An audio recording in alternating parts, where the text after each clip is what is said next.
안녕하세요. 어느덧 봄을 지나 여름으로 달려가네요. 아이 잃은 죄로 수십 년간 봄놀이 한번 가보지 못하고 죽을 날만 기다리고 있던 저를 하늘이 불쌍히 여기셨는지 생각지도 못한 큰 선물을 받게 되었습니다. 이 땅에 저와 같은 슬픔을 간직한 부모님들이 많으실 것 같아 사연을 보냅니다. 컴퓨터에 익숙하지 않아 지금까지 제게 있었던 긴 인생 이야기를 손으로 쓰고 있는데 글솜씨가 없어 잘 쓸 수 있을지 걱정이 되네요. 그래도 시청자 여러분들께서 잘 들어주시면 감사드리겠습니다. 저에 대한 소개를 간단히 하자면 저는 곧 70대를 바라보는 늙은이이고 전국 시장을 돌면서 뻥튀기 장사를 하고 있습니다. 처음부터 제가 장사를 시작한 것은 아닙니다. 제 고향은 강릉입니다. 입에 겨우 풀칠하고 살았던 딸 부잣집의 맏딸로 태어나 어린 동생들을 7이나 보살펴야 했습니다. 동생들을 입히고 먹히고 학교에 보내놓고선 부모님의 농사일을 돕느라 저는 초등학교만 겨우 졸업할 수 있었습니다. 그러다 보니 자연스레 제 삶을 희생하게 되었고 동생들의 거는 기대가 커서 서울로 올라와 공장을 다니며 집안 살림에 돈을 보태느라 연애는 남의 일이었습니다. 그 당시 제가 다니던 공장에서 함께 일하던 한 친구가 있었는데 어느 날 그 친구의 오빠가 동생을 보러 서울로 올라왔습니다. 함께 마중을 나갔던 친구가 같이 저녁을 먹자며 버스터미널 앞 어느 국수집에 함께 들어갔고 거기서 그렇게 만난 친구의 오빠를 남자로서 난생 처음 좋아하게 되었습니다. 다시 시골로 내려간 그와 계속해서 편지를 주고받으면서 소식을 이어나가다가 막내 동생이 중학교를 졸업하던 해에 결혼을 할 수 있었습니다. 돈이 없어 결혼식을 올리진 못하고 혼인신고만 했지만 그와 한 가정을 이룰 수 있게 되어 그 무엇과도 바꿀 수 없는 행복을 얻었다고 생각했었습니다. 그렇게 저를 따라 남편은 서울로 올라와 터를 잡게 되었고 함께 공장에 다니게 되었습니다. 열심히 일하면서 아껴 살다 보면 언젠가는 부자가 될 수 있을 거라는 꿈을 꾸게 되었습니다. 저희는 정말 성실히 일만 했습니다. 5년쯤 지나서 어느 정도 돈이 모이자 저희는 시장에 작은 과일 가게를 열었습니다. 장사는 처음이긴 했으나 새벽부터 나가 시장에서 가장 먼저 문을 열고 어둑한 밤에 가장 늦게 퇴근하며 꽤 부리지 않고 정말 열심히 일을 하며 돈을 모았습니다. 돈이 생기니 행복했을 것이라고 생각하시겠지만 그쯤 저희에게 가장 큰 고민이 있었는데 바로 아이가 생기지 않는 것이었습니다. 계속해서 아이를 갖기 위해 노력했지만 몇 년 동안 아이는 들어설 생각도 하지 않은 채 친구들과 이웃들이 자식을 낳고 가정을 꾸리며 행복하게 사는 모습만 한없이 부러워해야 했습니다. 나이는 점점 더 많아지며 속이 까맣게 타들어갔지요. 저와 남편은 아이를 낳기 위해 자식만 7명을 낳았다는 아주머니에게 속옷을 빌려 입거나 한 달에 한 번 장사를 접곤 용하다는 점집이나 저를 찾아 아들이든 딸이든 더도 말고 덜도 말고 딱 하나만 점지해달라고 계속해서 빌었습니다. 딱히 미신을 믿지 않았지만 절박하니 지푸라기라도 잡고 싶더라고요. 하지만 신이 저의 기도를 듣지 못했는지 계속해서 아이가 생기지 않아 늘 고민이었습니다. 그러던 어느 날 한 시장에서 이불집을 하던 한 아주머니가 당신네 동생네도 아이가 생기지 않아 백방으로 노력하다가 한 무당 덕분에 자식을 점지받았다며 딱한 저희 사정을 불쌍히 여기며 그 무당이 있는 곳을 알려주었습니다. 이렇게까지 노력했는데도 안 생기면 그냥 저와 남편 팔자에 자식이 없는 것이라고 여기며 우리 둘이서 행복하게 살자고 남편과 다짐하고선 그 아주머니가 알려주신 무당집을 찾아갔습니다. 있긴 있어. 아들이 하나 있네. 선녀의 말씀을 듣자마자 희망이 생기는 것 같았습니다. 선녀님, 정말 저희도 자식을 가질 수 있을까요? 응, 둘 팔자에 아들이 하나 있긴 하다고 그러시는데 근데 있긴 한데 분명 있다고는 하나 선녀의 말끝이 흐려져 제 남편이 불안한지 조심스레 물었어요. 있긴 한데 무슨 문제라도 있을까요? 그러자 선녀는 뭔가 걸리는 게 있다는 듯이 이렇게 얘기하더라고요. 있긴 한데 말이지. 애가 어릴 때부터 고생을 좀 많이 하겠네. 라고 하며 들려주신 이야기는 충격적이었습니다. 아직도 그때 선녀의 목소리가 귓가에 생생하게 들리는 것 같아요. 사실 저와 남편은 아이가 생기지 않는 팔자를 갖고 있는데 조상님들의 덕이 있기도 하고 둘 다 맞이로 어린 시절부터 동생들을 보살피면서 자신을 희생했기 때문에 하늘이 가엾게 여겨 똑똑한 아이를 하나 점지해 줄 거라고 하더라고요. 그런데 원래 팔자에 있었던 자식이 아니기 때문에 애가 어릴 때부터 고생이란 고생은 다 하게 될 거라고 하시더라고요. 그렇게 고생하다가 보면 언젠가는 신께서 아이의 어깨에서 고생을 다 없애고 애가 큰 인물이 되게끔 해주실 거라고 그러더라고요. 애가 고생하지 않을 방법이 없는지 태어나지도 않은 아이를 위해 선녀에게 빌고 또 빌면서 물어봤지만 고생해야 큰 인물이 된다는 말만 되풀이하면서 저희에게 이만 돌아가라고 하더라고요. 그렇게 집으로 돌아가면서 저는 아이를 점지받은 일보다도 아이가 태어나 고생을 겪게 될 거라는 생각에 마음이 편치 않았습니다. 왠지 찝찝하더라고요. 그러나 제 남편은 아이가 태어나서 고생을 겪더라도 부모인 우리가 옆에 있으니 우리가 잘 보살펴주고 막아주면 큰 어려움 없이 지나갈 거야. 그리고 그 말을 너무 믿을 필요 없어. 어쨌든 아이가 생긴다고 하니 기분은 좋다. 라고 말하며 저를 다독여 주었습니다. 그렇게 선녀를 만나고 돌아온 지 1년도 채 안 되었을 때 저는 입덧을 하게 되었고 그로부터 몇 개월 뒤 건강한 사내 아이를 낳았습니다. 그 아이의 이름이 동우였습니다. 동우가 태어나자마자 동우 아빠, 아기가 눈, 코, 입 다 달려 있어요? 라고 저는 남편에게 물었고 남편은 펑펑 울며 그럼 우리 동우 정말 건강하고 너무 예뻐. 눈 떠서 우리 아들 봐봐. 하며 맥이 빠져있는 제게 아이를 보여주었습니다. 동우, 우리의 아들은 정말이지 햇살같이 밝은 얼굴로 울거나 인상도 찌푸리지 않고 지 엄마를 신기하듯 바라봤습니다. 그때 우리 아들의 얼굴은 70에 가까운 지금까지도 생생하게 기억납니다. 어릴 때부터 고생한다는 이야기에 어딘가 장애를 갖고 태어날까 임신 내내 노심초사했던 마음이 아이의 미소를 보자마자 씻은 듯이 사라져버렸습니다. 그렇게 저는 동우가 태어나고서 건강하게 자라는 모습을 보며 점점 선녀의 예언을 잊게 되었습니다. 동우 엄마, 큰일 났어. 얼른 병원으로 가봐. 동우가 5살이 되던 해 과일 배달 나간 동우 아빠를 기다리며 동우의 재롱을 보고 있는데 떡집 아저씨가 달려오면서 제게 얼른 동우를 안고 병원으로 가보라며 동우 아빠가 사고가 나서 병원에 있다고 알려주셨습니다. 놀란 마음에 얼른 동우를 업고선 택시를 타고 병원으로 가면서 제발 큰일은 없게 해달라고 신께 빌고 또 빌었습니다. 하지만 병원에 도착했을 때 저를 맞이한 건 동우 아빠가 아닌 간호사 선생님이었습니다. 오토바이 사고인데 뺑소니라 병원에 실려왔을 때 이미 심장이 멈춰 있었고 제가 도착하기 몇 분 전 사망 선고를 받았다고 했습니다. 그 순간 저는 하늘이 무너져 내리는 것만 같았습니다. 사고가 나던 전날 밤까지만 해도 돈 많이 벌어서 두 돌도 전에 한글을 뗀 우리 똑똑한 동우 훌륭한 사람으로 키워내자고 같은 이불 아래에서 약속하고 또 약속하던 사람이 어느 날 갑자기 차가운 시체가 되어 제 앞에 누워있는데 정말이지 눈앞이 캄캄하더라고요. 동우 아빠를 친 사람은 끝끝내 누구인지 밝혀내지 못한 채 그렇게 제가 사랑하던 남편, 우리 동우의 하나뿐이었던 그이는 그렇게 마음속에 묻어야 했습니다.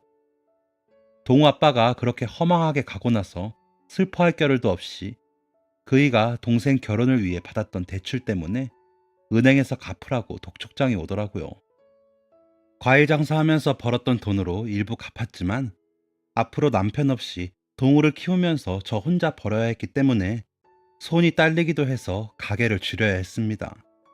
정신없이 그이의 빈자리를 메우고 있을 때 선녀의 목소리가 귓가에 들리는 것 같았어요. 초년에 고생할 팔자야. 하고요. 그이가 그렇게 가고 가세가 기울게 될 것을 선녀는 그때 알고 있었을까요? 못난 어미는 동호의 시련이 거기서 끝인 줄 알고 그이가 그렇게 간 것을 더 이상 슬퍼하지 말고 남은 인생은 동호를 위해서만 살자고 다짐했습니다. 그래야 제가 죽어서 저승에서 그이를 만나도 부끄럽지 않을 거라고 생각했어요. 그렇게 저는 그때부터 여자로서의 삶, 누군가의 아내로서의 저 자신은 완전히 포기하고 동호 엄마이자 아빠로서 그이 몫까지 해내고자 잠도 줄여가면서 억척스럽게 일반했어요. 그러는 사이에 우리 동우는 어릴 때부터 영특하다 보니 부모 손이 필요 없을 정도로 알아서 잘 커졌어요. 저는 아이 아빠가 그렇게 가고 나서 집안 가세가 기울어졌던 그때가 바로 동우가 초년생일 때 겪어야 하는 고난이라 생각했어요. 하지만 나중에 돌이켜보니 그건 시작이었을 뿐이더라고요. 동우가 제 곁을 떠났던 그 긴 시간 동안 왜 그때 우리 모자 앞에 더 큰 시련이 있다는 것을 깨닫지 못했을까? 한탄스럽고 제 자신이 원망스럽더라고요. 가난했지만 지 아버지를 쏙 빼닮은 동우를 보면서 저 혼자라도 정말 열심히 일해서 키워야겠다고 생각했어요. 하루 종일 시장에서 장사하느라 천근 만근 같은 몸을 간신히 끌고 집에 와서도 낮에 이웃집 할머니에게 맡겼던 동호를 데리고 와서 씻고 저녁을 먹이고 자리에 눕히는 그 순간순간 모든 것들이 전혀 피곤하게 느껴지지 않았어요. 오히려 행복했죠. 그 일이 있기 전까지는 말이에요. 힘든 일은 소리 없이 찾아온다는 말처럼 제 인생에서 가장 큰 시련이 어느 날 정말 갑자기 제게 찾아왔어요. 수십 년이 지난 지금도 그날 있었던 일만큼은 생생하게 기억이 나요. 이 늙은이가 아마 죽기 직전에도 그때의 기억은 선명하고 또렷하게 생각날 것 같아요. 어느 화창한 봄날이었어요. 이제 막 국민학교에 입학해 친구들을 사귀느라 정신이 없었던 4월의 어느 날이었죠. 소풍을 간다며 엄마한테 난생 처음 김밥을 싸달라는 아이에게 장사하느라 정신이 없어서 전날 밤 시장에서 남은 떠리로 팔고 있던 김밥 도시락을 하나 사와 아침에 시장으로 일하러 나가면서 아이 가방 옆에 놔두고선 애를 깨웠죠. 동우야, 엄마 일하러 나가니까 선생님 말 잘 듣고 친구들이랑도 잘 놀고 소풍도 잘 다녀와 라고 귓가에 속삭인 다음 이마에 뽀뽀를 해주고 나서 서둘러 집을 나섰어요. 하루가 어떻게 가는지도 모르게 정신없이 과일을 팔고 있는데 뭔가 갑자기 쎄한 느낌이 들더라고요. 때마침 저 멀리서 우리 동우 아빠가 그렇게 허망하게 갔을 때와 똑같이 한 아주머니가 달려오면서 동우 엄마! 동우 엄마! 눈물이 그렁그렁 맺힌 상태로 소리를 지르더라고요. 아주머니, 무슨 일이에요? 설마 우리 동우에게 무슨 일이 생긴 건 아니죠? 라고 저도 서둘러 일어나 아주머니에게 물어봤지만 아주머니는 얼른 시장 출입구와 횡단보도 맞은편에 있는 파출소로 달려가 보라고 하셨어요. 그렇게 저는 제가 신발 한쪽이 벗겨진 줄도 모르고 파출소로 뛰어갔고 거기서 청천벽력 같은 소리를 들었어요. 제 아이가 소풍으로 갔던 유원지에서 갑자기 사라졌고 몇 시간째 찾지 못해서 선생님이 파출소에 신고했다는 사실을요. 그 뒤로는 기억이 없는데 아마 그 말을 듣자마자 쓰러졌던 것 같아요. 눈을 떠보니 병원 침대였어요. 제 주위로 시장에서 같이 일하면서 친해졌던 아주머니들이 둘러싸고 있었는데 그들의 눈빛이 하나같이 제가 안쓰럽고 딱하다는 듯이 쳐다보고 있어서 동우가 없어진 게 꿈이 아니었다는 사실을 받아들이게 되었어요. 그 뒤로는 정말 며칠 동안 밥도 안 먹고 목만 잠시 축이면서 백방으로 동우를 찾아다닌 것 같아요. 동우의 입학식 날 찍어둔 사진 한 장을 들고 다니면서 동우랑 비슷한 아이가 있는지 찾았고 동우의 뒷모습이 조금이라도 닮았으면 아이의 팔을 붙잡아 부모들에게 욕도 많이 먹었어요. 하지만 어디에서도 찾을 수 없었죠. 경찰들도 실종 신고를 내고서 이렇게 시간이 흐른 경우엔 아이를 못 찾을 수 있다며 고아원이나 시설 위주로 일단 찾아보자고 했어요. 그렇게 몇 달 동안 찾으러 돌아다녔지만 우리 아들의 머리카락 하나도 찾을 수가 없었어요. 아이를 정말이지 찾을 수가 없어 지푸라기라도 잡는 심정으로 우리 아이를 점지해 주신 선녀를 찾아갔어요. 선녀께 아이를 잃어버렸다며 전 재산을 바치더라도 꼭 우리 아이를 찾아달라고 빌고 또 빌었죠. 하지만 선녀는 고개를 저으면서 이렇게 이야기하더라고요. 내가 그랬잖아. 애가 초년에 고생을 엄청 해야 하는 팔자라고. 때가 되면 다 만나게 되니 무조건 기다려. 애는 살아있어. 그리고 반드시 지 엄마를 보러 올 거야. 선녀는 저를 안쓰러워하며 타이르듯이 이야기했어요. 저부터 정신 차리라고. 이렇게 모든 것을 놓으면 나중에 아이를 만나기 전에 제가 먼저 죽겠다고. 그래서 만나지 못해도 되냐면서 소리를 질렀죠. 그때 눈이 확 트이는 것 같더라고요. 죽기 전에 우리 동우를 찾지 못하고 죽는다면 죽어서 애 아빠 앞에서 내가 제대로 고개를 들 수 있을까? 우리 동우 아빠가 저승에서 나를 원망하고 있을 것 같아 마음에서 응어리진 게 뺨을 타고 눈물로 흘러내렸어요.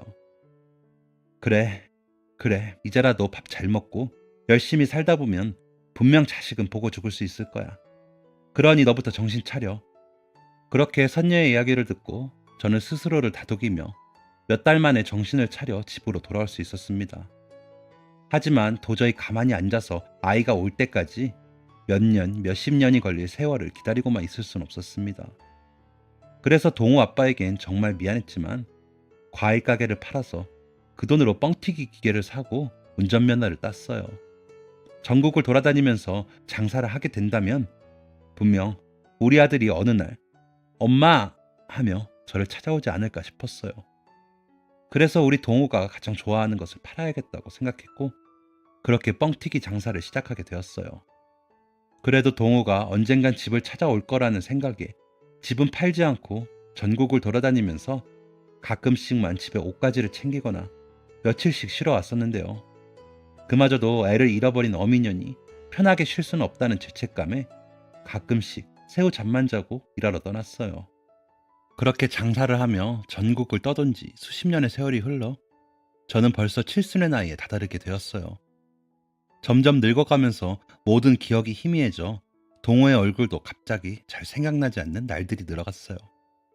이렇게 하다간 동호를 찾기도 전에 내가 동호를 잊어버리겠다는 두려움에 집안 곳곳에 동호 어릴 적 찍은 사진과 경찰서에서 만들어준 동호의 성인 모습의 사진을 붙여놓고선 계속해서 동호를 기억하려고 노력했어요.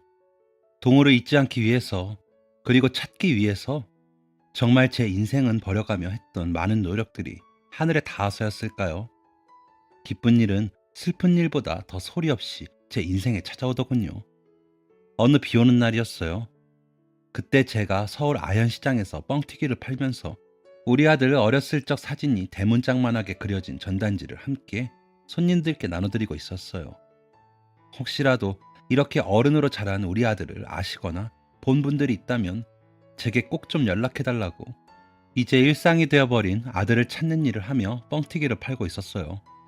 그런데 딱 우리 동우가 잘 자랐으면 저 정도 나이가 되었겠다 싶은 남자가 한 꼬마의 손을 잡고 우리 뻥튀기 트럭 앞으로 오더라고요. 근데 참 희한하게도 꼬맹이의 모습에서 언뜻 우리 동우가 보이더라고요.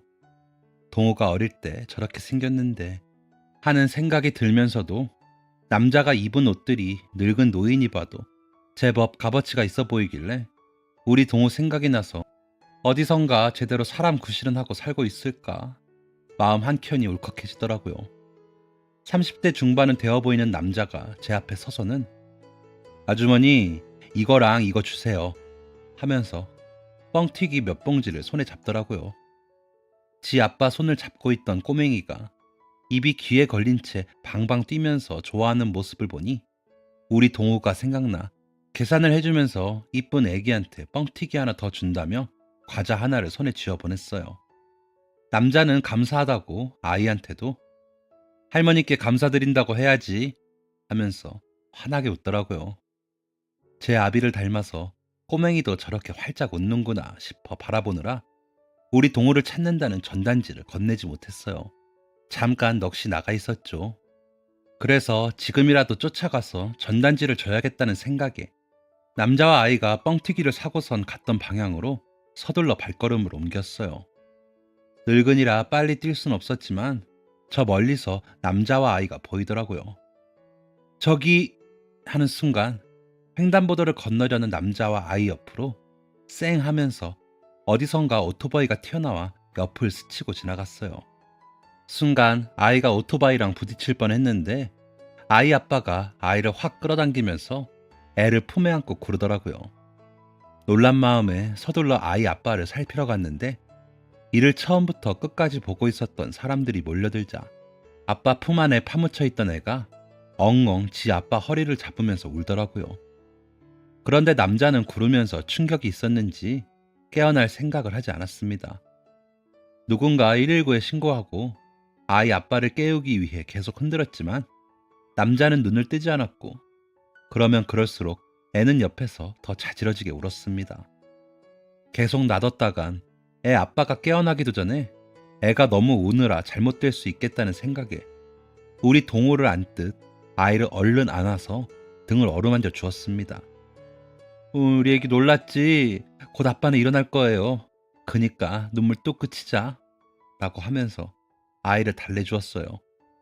그때 119 구급대가 도착했고 깨어나지 않는 남자를 구급차에 실으며 혹시 보호자는 없는지 외쳤어요. 그때 아이가 제 팔을 잡고 놔주지 않아 아이를 안고선 제가 보호자는 아니지만 같이 따라가서 애를 돌보겠다고 했죠.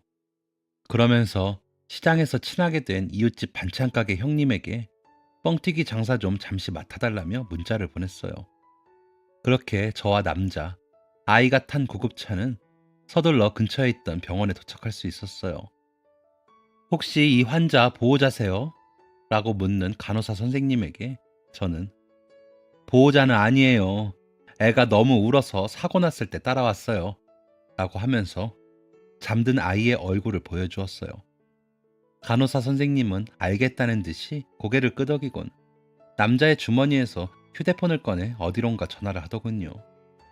저는 자는 아이를 품에서 내려놓고선 응급실에서 선생님들이 남자를 깨우는 것을 보면서 스르륵 저도 긴장이 풀려서인지 잠시 졸았어요.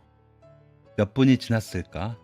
갑자기 할머니 하는 소리가 귓가에 들리더라고요. 눈을 떠보니 꼬맹이가 언제 잠에서 깼는지 저를 보면서 저기 아빠가 깨어난 것 같아요 하면서 환하게 웃더라고요. 다행히 남자가 깼다는 소식에 아이 손을 잡고선 남자가 누워있는 침대 앞으로 다가섰어요. 침대맡에 남자의 이름이 적혀 있었는데 우연같게도 우리 동호랑 비슷한 이름이었어요. 조동욱. 동욱이라. 동호였으면 얼마나 좋았을까. 아니 주책맞게 우리 아들이 아니면 어떻고 깨어나서 참 다행이야 하고 생각하며 남자를 바라봤는데 그 순간 저는 말문이 막힐 수밖에 없었어요. 아니 이게 왜 여기 있어? 우리 아들과 이름이 비슷한 거야 우연일 수 있겠다 싶었지만 의사 선생님이 혹시라도 다친 곳은 없는지 바지를 걷어놓은 왼쪽 다리 무릎 위로 바로 그 흉터가 보였어요. 동우가 8살이 되었을 때 학교에서 잠자리 채집 숙제를 내줬다고 나무에 올라가다가 떨어져서 치료하느라 생겼던 솔방울 모양의 흉터. 그게 눈앞에 보이는 이 청년의 무릎에도 똑같이 새겨져 있었어요. 이럴 수가 없는데, 이럴 수가 없는데. 아주머니, 안 그래도 애가 옆에 없어 깜짝 놀랐는데 간호사 선생님들이 할머니가 데리고 있었다고 말씀해 주시더라고요. 정말 감사드려. 아니, 근데 아주머니 왜 우세요? 잠시 기절한 것뿐 다친 데는 전혀 없다고 당황해하는 남자가 이유를 알 수 없다는 듯이 제게 물었지만 저는 대답할 수가 없었습니다. 호흡이 가빠지고 계속해서 눈에서 눈물이 나서 말을 제대로 뱉을 수가 없었어요. 혹시 저기 올해 나이가 몇이에요? 네? 아, 저 올해 35살이고요. 이름은 조동욱인데 아마 본명은 조동우일 거예요. 어릴 때 사연이 있어 어머니와 떨어져서 보육원에서 자랐거든요. 동우야? 아이고, 아이고 보육원이라니 이게 대체 무슨 일이냐? 우리 동우가 정말 맞았던 거야? 엄마야, 엄마 못 알아보겠어? 정말 우리 아들이 맞았어요.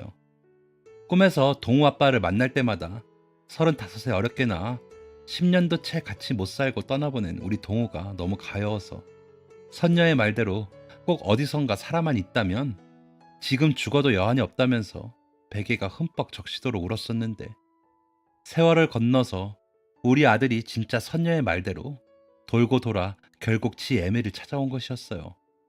우리 불쌍한 동우, 불쌍해서 어쩔꼬, 우리 동우. 저는 아무 말도 못하고 흐느끼며 이 말만을 되뇌이고 있었습니다.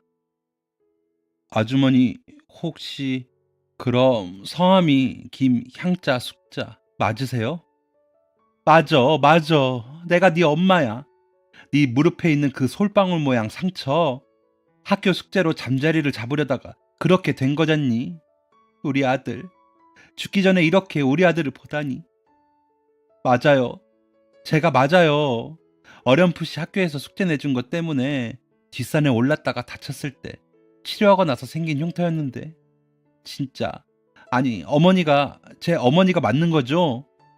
제가 아버지 이름은 기억을 못하지만 어린 시절에 기억이 되살아날 무렵에 어머니 이름이 계속해서 머릿속에 맴돌았어요. 그리고 잊지 않으려고 매일 되뇌었어요. 어머니, 제게 정말 어머니가 있었다니. 저는 정말 어머니를 못 찾을 줄 알았어요. 그 자식 때문에. 그 자식이라니? 그리고 기억이 되살아나다니? 보육원은 다 뭐고 그게 다 무슨 말이냐? 너를 그렇게 찾아 헤맸는데 보육원에서 있었던 거야? 동우의 입에서 그 자식이라는 단어가 나왔을 때 의아할 수밖에 없었어요. 우리가 떨어져 있었던 게 누구 때문이라니? 보육원으로 데려간 게 설마 그 누구 때문이라고? 갑자기 그 순간 눈앞이 캄캄해지는 느낌이 들었어요. 제가 어릴 때는 충격 때문에 기억이 잘 나지 않았지만 기억이 돌아오고 나서 가장 먼저 떠오른 건 저를 버린 사람의 얼굴이었어요. 분명 우리 앞집 살던 최씨 아저씨, 그 자식 때문에 제가 보육원에 버려진 거였어요. 그 뒤로 동우가 이야기하는 말은 정말 충격적이었습니다. 분명 소풍 나가 친구들과 유원지에서 신나게 놀다가 선생님과 친구들과 숨바꼭질을 하고 있을 무렵 누군가 자신의 등 뒤를 손으로 툭툭 치면서 자신의 얼굴을 보여줬다고 합니다. 평소 안면이 있었던 앞집 아저씨라 여기 아저씨가 왜 있냐는 생각을 잠시 했었지만, 아저씨가 엄마가 부른다면서 지금 빨리 가야 한다고 소리 지르며 재촉하는 탓에 어린 마음에 무서워서 아저씨를 따라갔다고 하더라고요. 그렇게 아저씨가 운전하던 검은색 승용차를 타고 몇 시간을 달려 어느 강원도의 외진 곳의 한 보육원 앞에 도착하게 되었고, 그 앞에서 남자는 동우에게 엄마가 살기가 어려워져서 잠시 보육원에 동우를 맡겨달라고 자신에게 부탁했다는 이야기를 했다는 것입니다. 그러면서 엄마가 나중에 찾으러 와야 하니까 그때까지 동우란 이름 대신에 네 이름은 동욱으로 불러야 한다면서 아이에게 소리를 질렀다고 하더라고요. 똑똑한 우리 동우가 엄마를 만나게 해달라고 울면서 남자에게 매달렸지만, 엄마가 너를 버렸으니까 여기서 살아야만 한다고 아이를 다그쳤고, 동우는 그 순간 충격에 정신을 잃었다고 합니다. 나중에 깨어났을 때 자기가 누구인지도 모르겠고 전의 기억도 나지 않으며 말을 하려고 해도 말이 나오지 않았다고 하더라고요. 보육원에는 남자아이가 자기 조카라고 했고, 부모가 갑자기 자동차 사고로 세상을 떠난 바람에 하나뿐이었던 조카가 충격을 받아서 말도 어눌하게 하고 자기가 누구인지도 모른다면서 돈을 벌러 외국에 나가 있는 동안 애를 잘 맡아달라고 했다고 하더라고요. 보호자가 있었던 아이였기 때문에 다른 아이들과는 따로 분류되어 실종 신고가 들어와도 전혀 아이를 떠올리는 사람이 없었다고 합니다. 그렇게 우리 아이는 혼자가 되었고, 보육원에서 나와 20년이 넘는 세월 동안 모진 시간을 견디면서 제 이름 하나만 기억나고 다른 건 기억도 나지 않은 채로 시간이 날 때마다 찾으러 다녔다고 하더라고요. 뭐라고? 저는 그간 있었던 사연을 듣는데 억장이 무너지는 줄 알았어요. 최 씨라니. 최 씨는 우리 집 앞집에 살던 노총각이었어요. 어느 날 자기와 살림을 합치자고 밑도 끝도 없이 대뜸 우리 집에 들려 얘기하는 꼬락서니를 보고선 동우 때문이라도 전혀 그럴 생각 없으니 남들 보기 전에 나가라고 소리를 질렀었는데, 그 최 씨가 우리 동우를 뭐 어떻게 했다고요? 세상에, 우리 동우를 지 엄마와 생이별을 하게 만들다니요. 그 육실할 놈. 얼마 전에 집에 잠시 들렸다가 암으로 죽었다는 소식을 듣고선 옛날이 생각나 부조로 5만 원을 남은 가족들에게 주고 왔는데 내 아이에게 시련과 고난을 줬던 나쁜 자식이 그 최 씨였다니.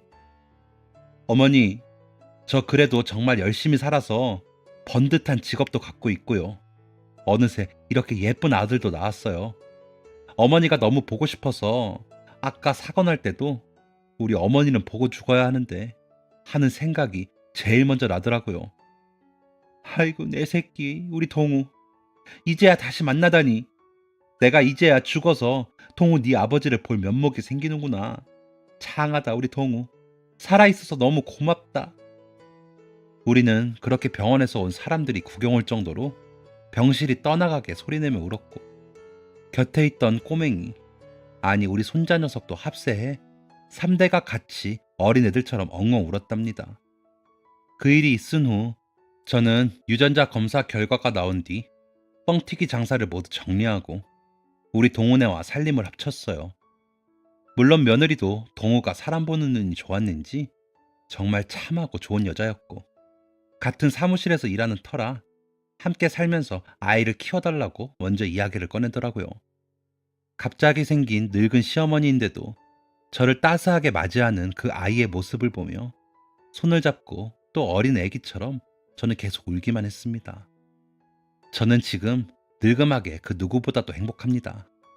자식이 생겼고 며느리가 생겼으며 우리 동우가 커가는 모습을 대신해서 보여줄 사랑스러운 손자도 생겼습니다. 저는 뻥튀기 장사를 접은 후 지금은 운동도 열심히 하고 건강하게 오래 살려고 노력하고 있습니다. 남은 인생 아이들을 위해서 아프지 말아야 이 행복을 누리죠. 여러분은 기적을 믿으시나요?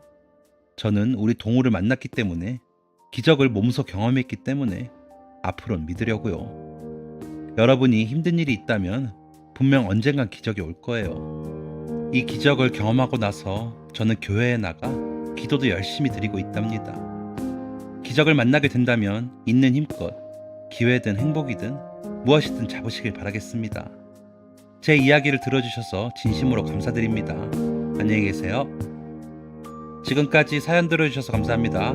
사연이 재밌으셨다면 구독과 좋아요를 눌러주세요. 감사합니다. 안녕히 계세요.